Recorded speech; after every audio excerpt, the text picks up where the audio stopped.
YouTube, I would have picked cake. Suddenly we have the beef. But I digress. Like, share, subscribe, or don't. I'm not leaving. It ain't over. And do not give up. Give up. Give up. Give up. Hey, what's up, YouTube? It's Richie from Boston. It's the 22nd of April, 2018. And as promised, here's a very good friend of mine that I've known for a long time, Rachel Reestra. Now, several of you already follow her. I've had the pleasure of meeting her, and I've known Rachel for a long time. Her website, her YouTube channel will be in the description, but she has done what nobody else has done thus far. So here it is. Share this video, but leave links back to Rachel's channels. And I am out. It is Rachel Reestra again, reporting to you from a very sick state of health. It is now my 10th day of having something that the doctors cannot figure out. But I went in and I just got back from the doctor and I want to share it, okay? I want to share it because it validates something that I've said for a long time. And it's interesting because a lot of the, let's just say, doctors in the medical field usually dismiss anything that has to do with, chemtrails or things in the air that you might be breathing that might make you sick. Okay, well, today I have on camera a doctor telling me exactly not only what he thinks has made me sick or could have made me sick, but he's witnessed hundreds and hundreds and hundreds of people in California, and he has reports of them all over the country getting a certain thing called chemtrail lung. And you think I'm joking? I'm not. I wish I was, but I'm not. And I wanted to share this because it is my 10th day of being sick. I went into the doctor 5 days ago. This is after trying to beat whatever it is I have. Aches, pains, cough, fever, regular flu stuff, right? So I went 5 days ago. They stuck this really big, long stick up my nose, and I thought, what the hell? I swear to God, it touched my brain, and I don't have much of a brain to spare. But that's how they test you for the flu. They do a little swab. Well, it turns out I didn't have the flu, okay? And then I asked him, should you get the flu shot if you're sick? And I got that on camera too. He says no. No, and he was grateful that I did not have a flu shot because he said more people have been sick that have gotten the flu shot this year than those that have not. All right? That's just one medical doctor's opinion, but I have it. I have it on camera. And the second thing that I want to say is I went 5 days ago after trying to beat this myself with garlic and lemons and you name it. I have tried everything. Lots of sleep, kept myself healthy. Still very, very, very sick. So I finally went back, and today he said it sounds like it's in your chest. So he took a couple chest x-rays, and it came back that I have a form of bronchitis. And I said, how do you think I got this? Well, he said, Rachel, we don't know. We put you on a certain antibiotic, which he did 5 days ago. I went on Keflex. It did nothing. If anything, it made me worse, which antibiotics most of the time do. So when I came back to him, I said, I'm not any better. And he said, well, we can put you on a different antibiotic called Z-Pak. Not guarantee it's going to help, but there's so many viruses out there. There's so many bacterial infections. And I said, where are they coming from? And this is when I recorded it. And when he told me, I said, can I get you on camera saying that? Because I really, really want a lot of people to know. And that's why I'm giving this video. I might air it on my channel, but I think I'm actually going to give it to Richie from Boston. Because not only is he an awesome truther, he's got a lot of people following him. And I think the more people that know this, the better. And I'm going to tell you something. Not a lot of doctors come out and say the truth. And this guy is willing to be on camera saying the truth. And I'll tell you something else. I have a show on ABC every Saturday morning. It's called The Wildlife Docs, ironically. Docs as in doctors. It's about the veterinarians of wildlife. And this is my 5th year having this TV show. And I've been outing the truth. Richie's one of the people that inspired me to start making videos. I don't do all my videos in my car, by the way, so don't start calling me Richie from Boston, because I'm not. I'm Rachel from NoHo. And I've just realized that not a lot of people from the entertainment business, from Hollywood, as you might say, because it's where I live, nobody's a truther. No one's at least willing to step out and talk about this stuff, and I'm going to. And yeah, that might harm my career in the future, but I don't care, because I'd rather have the truth be out than not. Okay, so I'm making this video, and I'm going to give it to Richie from Boston so that he can put it out there and have a lot more people see it than will see it on my channel. All right? And this doctor, by the way, I asked him why I got this bacterial infection, and he tells me a little bit about what is in our skies. And he uses something that I was very surprised with, that is now not just something he made up, but something that's known amongst the maybe the awoke doctors. But it has to do with the things that we're breathing, guys. It has to do with what we're breathing. So I'm going to just out this, and I'm going to hope that as many people see it as possible, because for me it's validation that what I've been saying, what Richie's been saying, and I made a funny video about it too, called Chemtrails, and it's a parody about the chemtrails. But because, you know, sometimes I don't know what else to do with it. I'm a comedian, I'm a host, and I'm not a effing shill just because I'm in the entertainment business and I'm willing to talk about it. It means I have courage to get out there and say what's happening, and there's nobody else I know in the entertainment business that's doing that, all right? So, and that's what the cough that I have. I got the multivitamin chews. I'm cooking myself some homemade chicken soup tonight. I'm taking garlic, more lemon, doing everything I can, you guys. And I also got antibiotics to help me through this next round of whatever it is that it's fighting. But I'll tell you what, it was very, very not for me, mind-opening, but it was very interesting hearing what this guy has to say. I recorded it. I'm going to edit this together, and I'm going to send it to Richie from Boston. And so, to all of Richie Boston's fans or anybody that tunes in, I hope you share it as well. And I don't really care about whether you subscribe to my channel or not.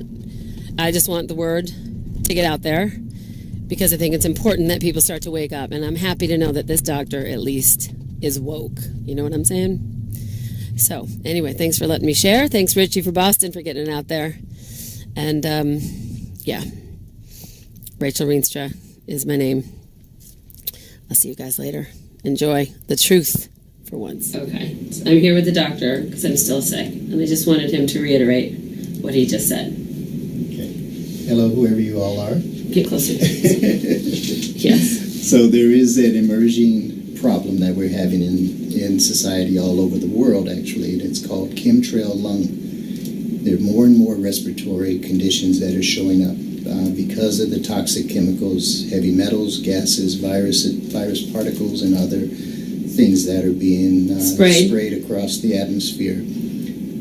Especially in this area, because Palmdale Airport is the source of a lot of top secret activity that takes place. And there's also a lot of still breathing of fracking gases from Porter Ranch and the other surrounding areas. That's right, that big, yeah. And also because of the topography of the way the Santa Ana winds blow in this area. Right. And on top of all of that, the smog. And on top of all of that, what we know about the amount of inhalation of mold and mildew in the walls of the buildings and things of this sort. That's true. So the combination of all of these things, plus the overuse of antibiotics. Plus being in the cold and the flu season in general. And how do you feel about the flu shot? I mean, I did not get one, and I won't ever get one. I don't believe in them. I know some people do.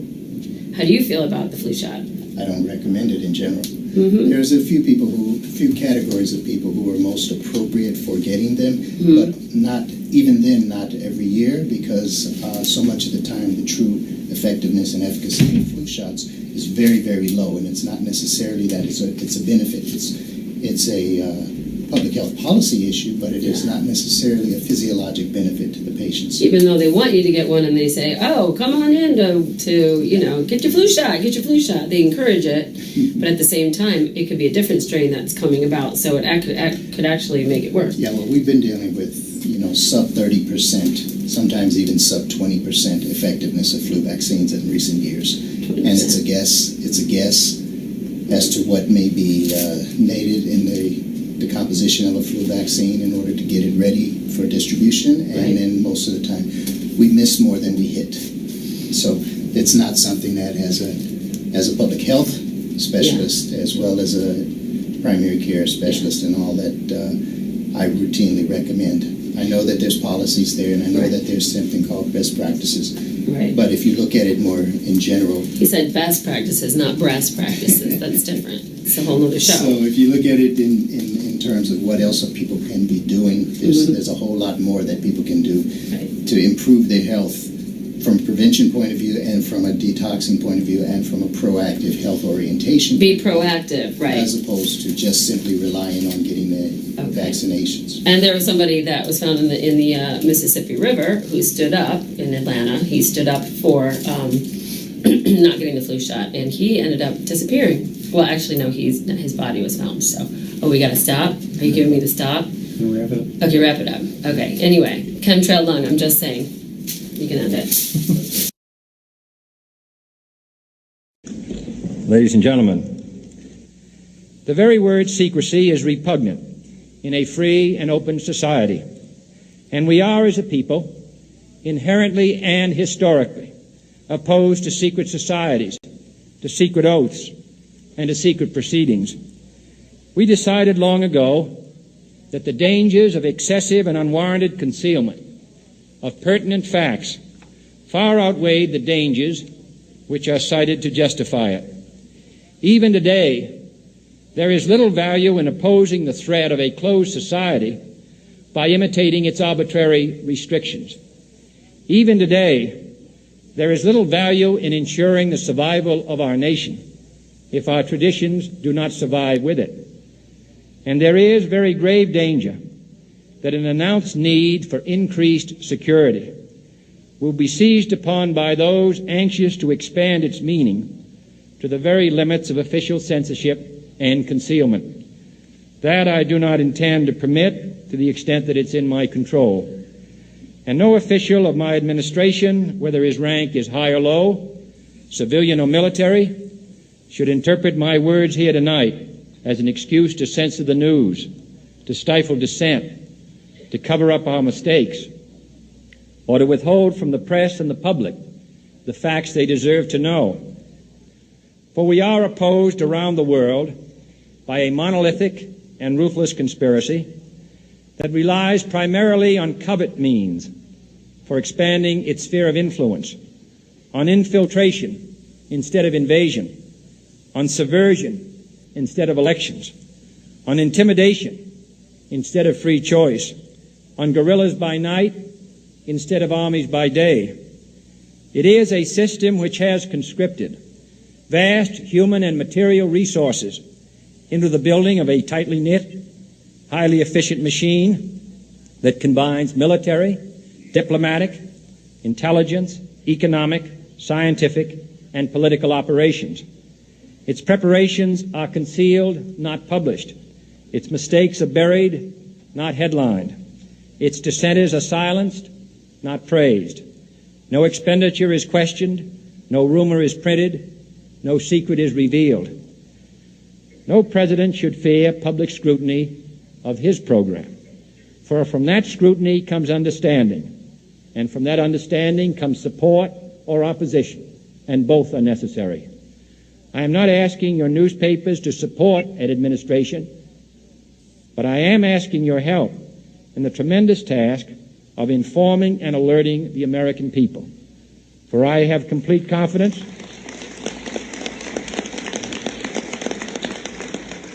in the response and dedication of our citizens whenever they are fully informed. I not only could not stifle controversy among your readers, I welcome it. This administration intends to be candid about its errors. For as a wise man once said, An error doesn't become a mistake until you refuse to correct it. We intend to accept full responsibility for our errors, and we expect you to point them out when we miss them. Without debate, without criticism, no administration and no country can succeed, and no republic can survive. That is why the Athenian lawmaker Solon decreed it a crime for any citizen to shrink from controversy. And that is why our press was protected by the First Amendment, the only business in America specifically protected by the Constitution, not primarily to amuse and entertain, not to emphasize the trivial